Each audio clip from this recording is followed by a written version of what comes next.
Hello, everybody. Thank you for joining me. My name is Carlos. We're going to be going over today's Smith squat and biceps curl session, along with some bench press. Things to note, this week was another step going up with the progressions. So we hit 425 pounds on the Smith squat. Last week it was 4 plates for 6, and to continue going up, the goal is 500 pounds. So we upped it to 425 pounds. So some observations on this lift. It's starting to feel pretty heavy. It's still doable. I feel that I have more strength. I can continue to progress linearly for a while. But it's starting to get into that dangerous range, right? Form and technique is everything. And also the mental attitude, okay, for today's session, I didn't have it 100% together. I was a little bit tired from the last couple of training sessions, so I wasn't bubbly and jumping up and down and just ready to go. I was okay. I wasn't fatigued or anything, but I wasn't just really wanted to tear into it. I didn't have that energy, and I was conscious of that. I was trying to conjure it up, right? I warmed up on the bicycle. I was taking all the proper steps to get warm at least. And when it came time to do the squats, I did have the energy to start up, and I wasn't gonna blow it off or anything like that. But it was still a little bit intimidating. There's that mental thing where, oh man, just not 100%, but still. So started off with 2 plates and a 10-pounder on each side at 245 pounds. 5 reps just to prime, going up to 335, just 3 reps, very fast, kind of explosive. And that was the warm-up, just 2 primer sets, and then we got into the heavy set of 425 pounds. And here the trick is to breathe and brace. Just fill up that chest cavity with as much air as you can, and then just dive down all the way into the hole. First rep was great. It felt wonderful. Second rep also. On the third rep, my back caved forward a little bit. And I caught myself doing that as I'm doing the rep, and I said, shit. And I felt my right knee receive undue stress. So when you have bad squatting technique, you're not going with your hip down first into the hole, but you're kind of folding like a taco, going forward on the free bar squat. That places a great deal of stress on the patella tendon, on the knee joint. So the Smith really helps as far as keeping the torso in place. Your center of gravity is fixed by the bars, so it is a help. Nonetheless, you can still have form breakdown, and that's what happened on the third rep. My upper back caved forward a little bit. And I corrected it on the 4th rep, but I felt the knee on that rep. I felt, damn, I think I might have done something to it. But I was so, my intention was to do at least 4 reps, and so I went for the other rep. And the last rep was actually the easiest one. But I didn't want to go for further because I didn't want to mess my knee up or anything like that. So stopped there. That was it for squats. Didn't do any of the accessory movements because I was hobbling. My knee was really sore after that. So I went to the bench press, continued my progression. I'm a fairly mediocre bench presser. I've never been strong. I've never been able to just pump out 3-4 plates or anything like that. I have bench envy of a lot of guys that have that strength. I just don't have that strength yet, but I will achieve that power. I'm working towards it, and today was another step in the right direction. So we're working with 245 pounds to get very accustomed and acclimated to that weight and work up in reps. Last week it was 4 reps. Today it was 5. And it felt easier than the 4 last week. So I left it at that. No accessory movements, nothing. Then we went to the biceps curl. Here the same thing. I'm not doing pyramids or I'm not up pyramiding the weight. I just work with one weight. I'm already warmed up. My joints are already warm. I did squats. I did bench press and all that. There's no reason to take, this ad infinitum pyramid thing to reach your top set, right? So we're working with 110 pounds, which is the big plate on each side of the Z-bar. And last week it was 6 reps. This week it was 7. Now I'm trying to do these as strict as possible. I mean, I subjectively, like in my mind, as I'm doing them, I am doing them as controlled and as, perfect as I possibly can.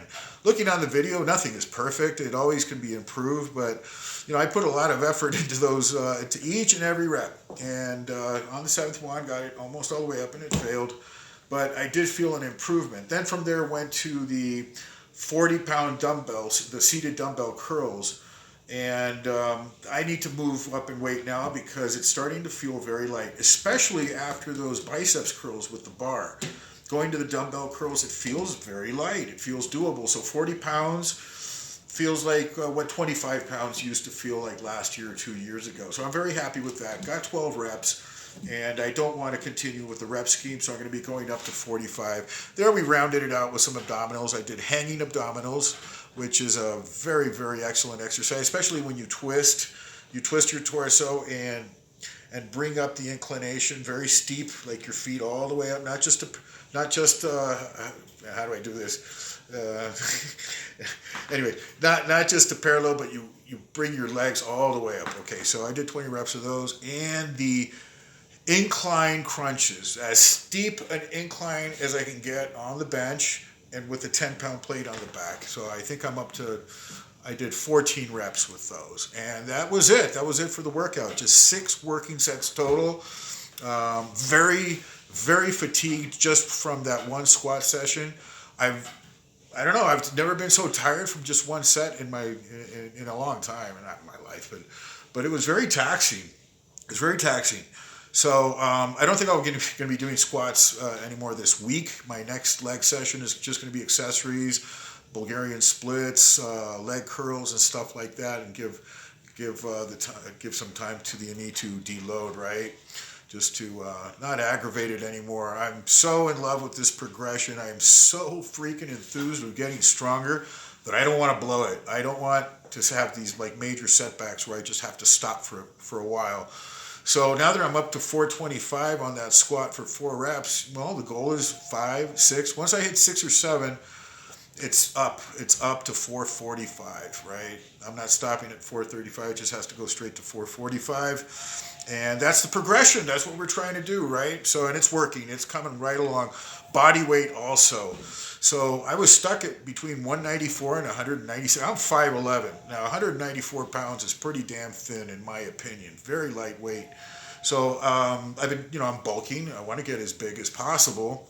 And I've been stuck at this body weight for a while, right? 194, 196, it just hasn't budged no matter what I put into my body. I mean, cheeseburgers, cakes, all kinds of protein, 2-3 pounds of food at each sitting. And I just wasn't gaining. I don't know what was going on.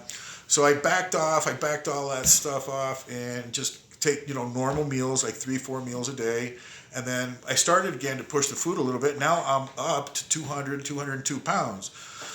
And couldn't be happier. I might get stuck there for a while. This is such a long process, guys. I mean, this is just over time, right? Just year after year after year.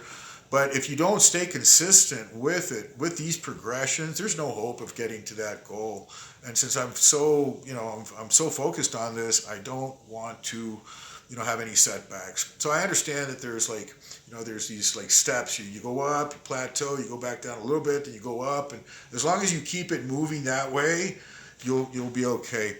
So anyways, thanks for joining me here with this little rant and explanation about the leg session, and looking forward to our next video. God bless everybody. Stay well.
que será